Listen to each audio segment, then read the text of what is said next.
ನಮಸ್ತೆ. ಇವತ್ತು ನಾನು ಒಂದು ಚಿಕ್ಕ ಕಥೆಯ ಜೊತೆ ಬಂದಿದ್ದೀನಿ. ಮನುಷ್ಯನಿಗೆ ತಾಳ್ಮೆ ಎಷ್ಟು ಮುಖ್ಯ ಅನ್ನೋದ್ರ ಬಗ್ಗೆ ಒಂದು ಕತೆ ಕೇಳಿದ್ದೆ. ಆ ಕಥೆನ ನಿಮ್ಮ ಹತ್ರ ಹಂಚ್ಕೊಳ್ಳೋಣ ಅಂತ ಈ ವಿಡಿಯೋ ಮಾಡ್ತಾ ಇದ್ದೀನಿ. ಸೊ ಮೇಧ ಅತಿಥಿ ಅಂತ ಒಬ್ಬ ಋಷಿ ಇದ್ರಂತೆ. ಅವರು ಗಂಡ ಹೆಂಡತಿಗೆ ಆ ಋಷಿಗೆ ಮಗ ಚಿರಕಾರಿ ಅಂತ ಹೇಳ್ಬಿಟ್ಟು. ಚಿರಕಾರಿ ಅಂದ್ರೆ ಅತ್ಯಂತ ತಾಳ್ಮೆ ಉಳ್ಳವನು ಅಂತ ಅರ್ಥ ಅಂತೆ.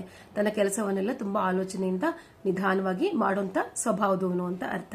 ಅವರಿಬ್ರು ಗಂಡ ಹೆಂಡತಿಗೆ, ಋಷಿಗೆ, ಋಷಿ ಪತ್ನಿಗೆ ಈ ಚಿರಕಾರಿ ಅನ್ನೋ ಮಗ ಅಂದ್ರೆ ತುಂಬಾ ಇಷ್ಟ ಇತ್ತಂತೆ. ಯಾಕೆಂದ್ರೆ ಬಹಳ ಜಾಣ ಮತ್ತು ತಾಳ್ಮೆ ಸ್ವಭಾವದವನು ಅಂತ ಹೇಳಿ. ಯಾರಾದ್ರೂ ಅಷ್ಟೇ ಅಲ್ವಾ, ತಾಳ್ಮೆಗಿರೋರ್ನ ಹೆಚ್ಚು ಪ್ರೀತಿಸಕ್ ಇಷ್ಟಪಡ್ತಾರೆ, ಅವ್ರನ್ನ ಮಾತಾಡ್ಸಕ್ ಇಷ್ಟಪಡ್ತಾರೆ. ಮಾತಾಡಿದ್ರೆ ಸಿಟ್ಟಾಗೋರ್ನ ನೀನ್ ಸವಾಸನೆ ಬೇಡಪ್ಪ ಅಂತ ಹೋಗ್ತಾರೆ ಅಲ್ವಾ. ಸೊ ಹಾಗೇನೆ ಈ ತಂದೆ ತಾಯಿಗಳಿಗೆ ಈ ಮಗ ಅಂದ್ರೆ ತುಂಬಾ ಇಷ್ಟ ಇತ್ತಂತೆ. ಒಂದ್ಸಲ ಏನಾಗೋಯ್ತು, ಈ ಮೇಧ ಅತಿಥಿ ಇದಾರಲ್ಲ, ಈ ಮಹರ್ಷಿಗಳು ಒಂದ್ಸಲ ಊಟ ಟೈಮ್ಗೆ ಬಂದ್ರಂತೆ. ಅವತ್ತು ಕೆಲವು ಕಾರಣಾಂತರಗಳಿಂದ ಅಡಿಗೆ ಲೇಟ್ ಆಗೋಯ್ತಂತೆ. ಅಷ್ಟೊತ್ತಿಗೆ ತನಗೆ ತುಂಬಾ ಸಿಟ್ಟು ಬಂದ್ಬಿಟ್ಟು, ನನಗೆ ತುಂಬಾ ಹಶ್ವಾಗಿ ಹೋಗಿದೆ, ನೀನು ಅಡಿಗೆ ಮಾಡೇ ಇಲ್ಲ ಅಂತ ಹೇಳಿ ಮಗನ್ನ ಕರೆದು, ನಿಮ್ಮಮ್ಮನ ಈಗಲೇ ಕೊಡ್ಲಿನ ಕಡ್ದು ಬಿಡು ಅಂತ ಹೇಳಿದ್ರಂತೆ. ಇದು ಪರಶುರಾಮರ ಕಾಲದಲ್ಲಿ ಕೂಡ ಇದೇ ತರ ನಡೆದಿತ್ತು ಅಲ್ವಾ. ಸೊ ಆದ್ರೆ ಪರಶುರಾಮರಿಗೆ ಸಿಟ್ಟು ಜಾಸ್ತಿ, ಇವರು ಚಿರಕಾರಿಗೆ ತಾಳ್ಮೆ ಜಾಸ್ತಿ.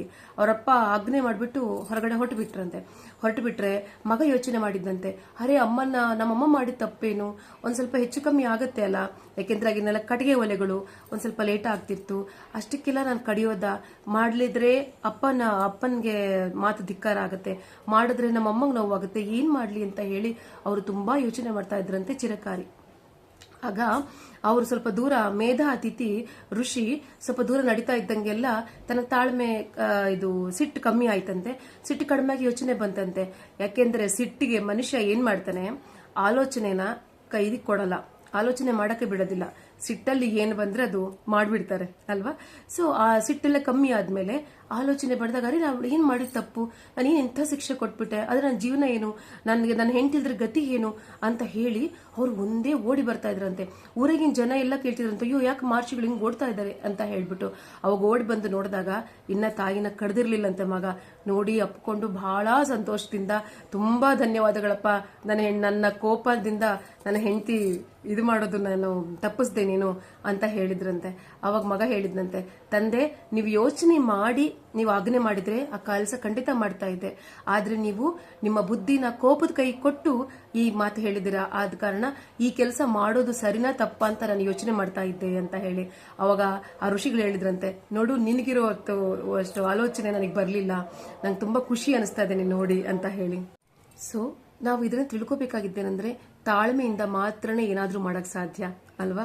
ನಾನು ಮೊನ್ನೆ ಹಬ್ಬದ ವಿಡಿಯೋದಲ್ಲಿ ಹೇಳಿದ್ದೆ, ತಾಳ್ಮೆ ದೈವತ್ವ ಅಂತ ಹೇಳಿ, ದೈವಿಕ ಗುಣಗಳು ತಾಳ್ಮೆ ಅಂತ ಹೇಳಿ. ಯಾಕೆಂದ್ರೆ ಕೋಪಕ್ಕೆ ಆಯುಷ್ಯ ಕಮ್ಮಿ, ಆದ್ರೆ ಬಹಳ ಬೇಗ ಬರುತ್ತೆ. ತಾಳ್ಮೆ ಅಷ್ಟು ಬೇಗ ಬರಲ್ಲ, ಆದ್ರೆ ಅದಕ್ಕೆ ಆಯುಷ್ಯ ಜಾಸ್ತಿ. ಅದರಿಂದ ಅವರು ಬದುಕ್ತಾರೆ, ಪಕ್ಕದವ್ರನ್ನ ಬದುಕಿಸ್ತಾರೆ. ಯಾಕೆಂದ್ರೆ ಕೋಪದಲ್ಲಿ ತಗೊಂಡಂತಹ ನಿರ್ಣಯಗಳು ಎಷ್ಟೋ ಸಲ ಬಂಧಗಳನ್ನ, ಸ್ನೇಹನ್ನ ದೂರ ಮಾಡುತ್ತೆ.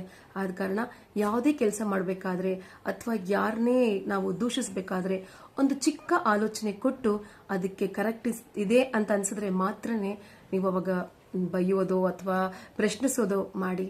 ಸೊ ತಾಳ್ಮೆ ಬಹಳ ಮುಖ್ಯ. ಆದಷ್ಟು ತಾಳ್ಮೆಯಿಂದ ಇರೋದನ್ನೇ ಅಭ್ಯಾಸ ಮಾಡಿದ್ರೆ ಮನುಷ್ಯ ತನಗೆ ತಾನೂ ಕಾಪಾಡ್ಕೊಂತಾನೆ, ಪಕ್ಕದವ್ರನ್ನೂ ಕಾಪಾಡ್ತಾನೆ. ಹೌದಲ್ವಾ? Thank you.